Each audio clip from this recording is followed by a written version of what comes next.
नमस्कार, मैं हूं आपके साथ अंजना और आप देख रहे हैं भ्रष्टाचार क्यों न्यूज। आइए शुरुआत करते हैं इस वक्त की बड़ी खबर से।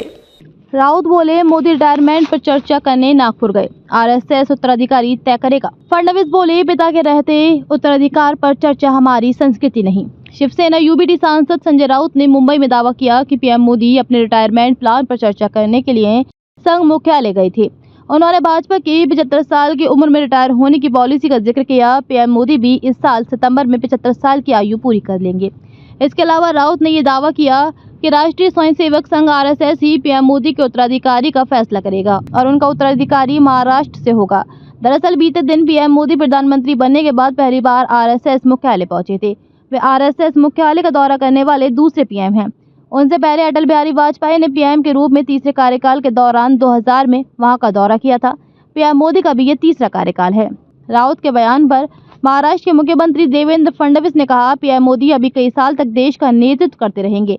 नागपुर में मीडिया से बात करते हुए फडणवीस ने कहा, 2029 में हम मोदी जी को फिर से प्रधानमंत्री के रूप में देखेंगे। वे हमारे नेता हैं और वे पद पर बने रहेंगे। नेता के सक्रिय रहते हुए उत्तराधिकार पर चर्चा करना सही नहीं है। हमारी संस्कृति में जब पिता जीवित हो तो उत्तराधिकार के बारे में बात करना अनुचित है। ये मुगल संस्कृति है, इस पर चर्चा करने का समय नहीं आया है। 2014 के लोकसभा चुनाव के बाद भाजपा में 75 साल की उम्र से ज्यादा के नेताओं को रिटायर करने का ट्रेंड शुरू।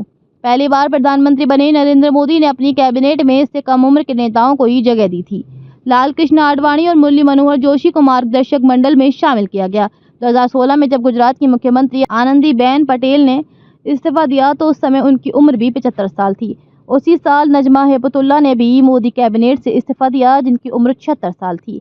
2019 लोकसभा चुनाव से पहले तब के भाजपा अध्यक्ष अमित शाह ने एक इंटरव्यू में कहा, 75 साल से ऊपर के किसी भी व्यक्ति को टिकट नहीं दिया गया है, ये पार्टी का फैसला है। उस चुनाव में सुमित्रा महाजन और हुकुमदेव नारायण यादव जैसे नेताओं को टिकट नहीं दिया गया। इस तरह 2024 लोकसभा चुनाव में राजेंद्र अग्रवाल, संतोष गंगवार, सत्यदेव पचौरी, रीता बहुगुणा जोशी का टिकट 75 साल से ज्यादा उम्र की वजह से काट दिया गया। लोकसभा चुनाव के दौरान भी पीएम मोदी के रिटायरमेंट को लेकर खूब बयानबाजी हुई थी।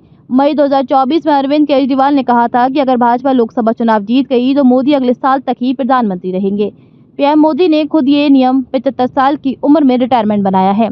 उस दिन गृह मंत्री अमित शाह ने कहा था, मैं स्पष्ट करना चाहता हूं कि भाजपा के संविधान में ऐसा कोई प्रावधान नहीं है। मोदी जी 2029 तक देश का नेतृत्व करेंगे। मोदी जी आने वाले चुनावों में भी नेतृत्व करेंगे। इसी तरह पार्टी अध्यक्ष जेपी नड्डा ने कहा था कि भाजपा के संविधान में कहीं भी आयु को लेकर ऐसा कोई प्रावधान नहीं है।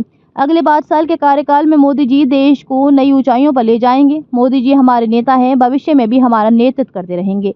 रक्षा मंत्री राजनाथ सिंह ने भी एएनआई को दिए इंटरव्यू में कहा था, मैं बीजेपी का वरिष्ठ नेता होने के नाते ये कहना चाहता हूं कि 2024 में भी वो नरेंद्र मोदी भारत के प्रधानमंत्री बनेंगे। 2029 में भी वो भारत के प्रधानमंत्री बनेंगे।